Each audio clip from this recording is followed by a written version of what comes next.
নমস্কার, আশা করি আপনারা সবাই ভালো আছেন। এসএস জয়গুরু ব্লগে আপনাদের অনেক অনেক স্বাগত।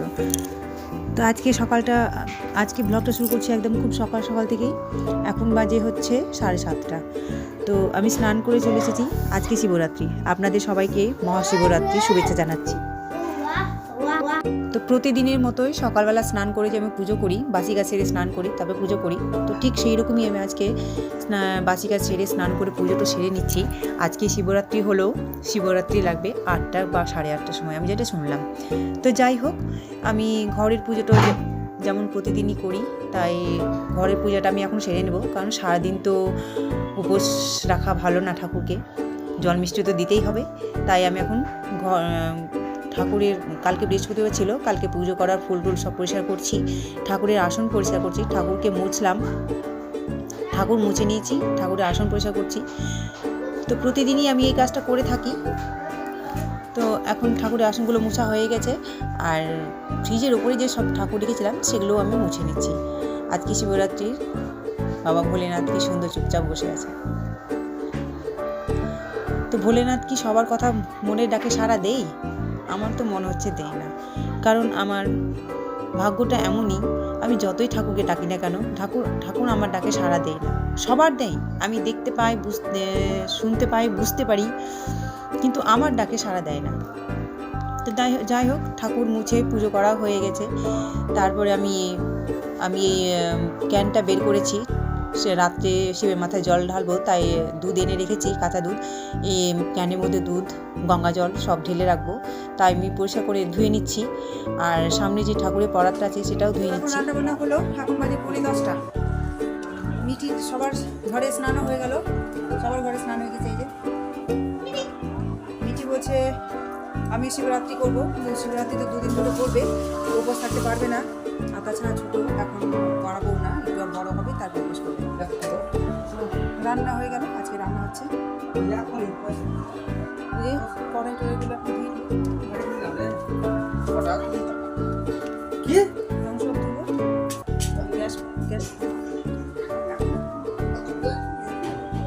গ্যাসটা মুছে নেব।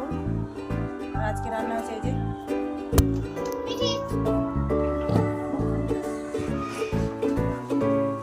রান্না হয়ে গেছে।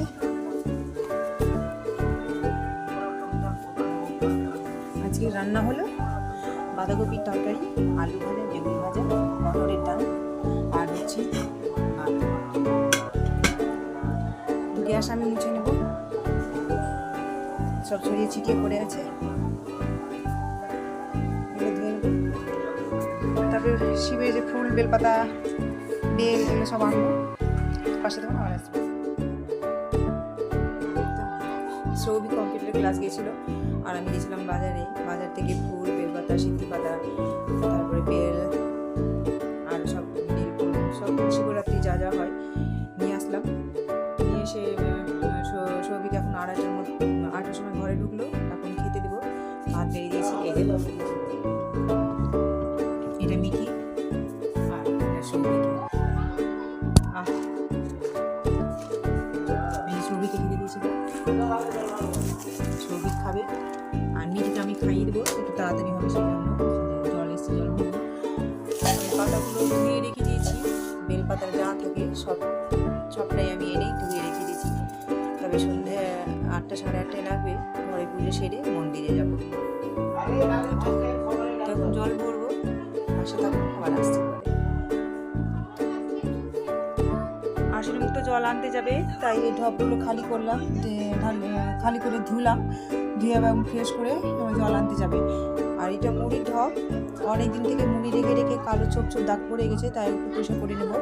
মুড়িটি আমি ঢেলে রেখেছি, এই যেখানে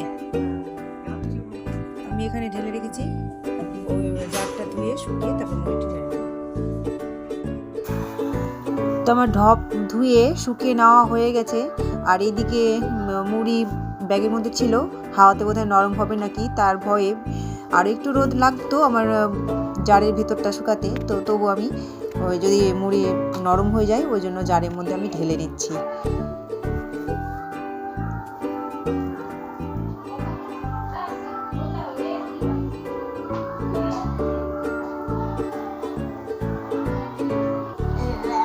মুড়ি ঢালতে ঢালতে আবার নিচে অনেকগুলো পড়েও গেল। আর এইদিকে মিঠি টিপ পড়তে গিয়ে অনেকটি টিপ নিচে ফেলে দিয়েছে।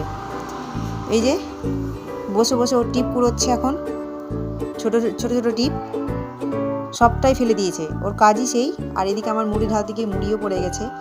তখন ঘরটা আবার ঝাড় দিব। ওর টিপ কুড়ানো হয়ে গেল, এখন নিজেও নিজে সাজুগুজি করছে, টিপ করছে। মুখ ধুয়ে আসলো, নিজেই জামা ভিজিয়ে দিল। হাই।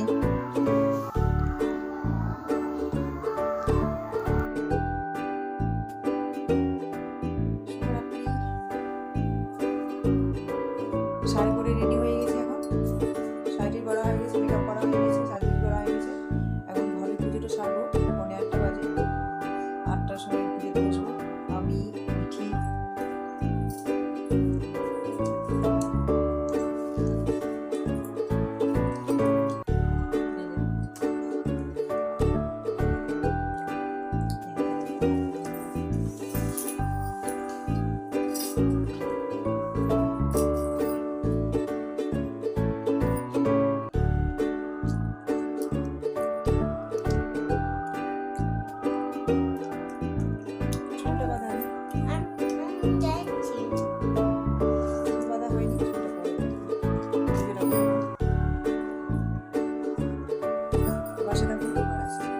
তো এই যে সেজে গুজে ঘরের পুজো সেরে এখন মন্দিরে যাচ্ছে। আমরা সবাই মিলে বেরিয়ে পড়েছি। এই যে ভূমি, লতা, কণিকা, দেবোত্তম, দেবরাজ, আমি, মিঠি সবাই মিলে যাচ্ছি আমাদের এখানে বুড়াবুড়ি মায়ের মন্দিরে।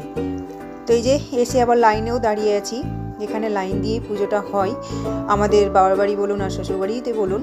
আমরা মন্দিরে গিয়ে সবাই মিলে একসাথে পুরোহিত মন্ত্রপাঠ করেন, আর সবাই পুরোহিতের মন্ত্র শুনে শুনে আমরা সেই মন্ত্রপাঠ পুজো করি একসাথে। কিন্তু এখানে সেটা নয়, এখানে একটু আলাদাভাবে হয়। সবাই লাইন দেই, যে যখন আসে তার পিছু নিয়ে সবাই লাইন দেই, আমরাও লাইন দিয়ে আছি। এবার লাইনটা একটু কমই পেয়েছি, না তো প্রত্যেকবার প্রায় মন্দিরের বাহির থেকেও লাইন হয়। এবার হবে, একটু দেরি করে হবে। চতুর্দশী হয়তো 8টায় লেগেছে, তো ওই জন্য সবাই 8টার পরেই আসছে, ওই জন্য আমরা একটু ফাঁকা ফাঁকাই পেয়েছি। খুব একটা ফাঁকা নয়, আবার আমাদের আগেও আবার অনেকজন আছে। তো যাই হোক, আমরা লাইনে দাঁড়িয়েছি, আমরা সবাই মিলে সেজে গুজে ঠাকুরকে শিবের মাথায় জল ঢালবো বলে এসেছি। তো আমাদের লাইন দিয়ে পুজো সারা হলো। আর ওখানে তো ভালোভাবে জল ঢেলে পুজো করেছি ঠিকই, কিন্তু ওই যে লাইন দিয়ে সবাই মিলে 10 জন করে উঠে ঠাকুরের মন্ত্রপাঠ করে পুজো করি, তো ভালোভাবে প্রণাম করতে পারিনি।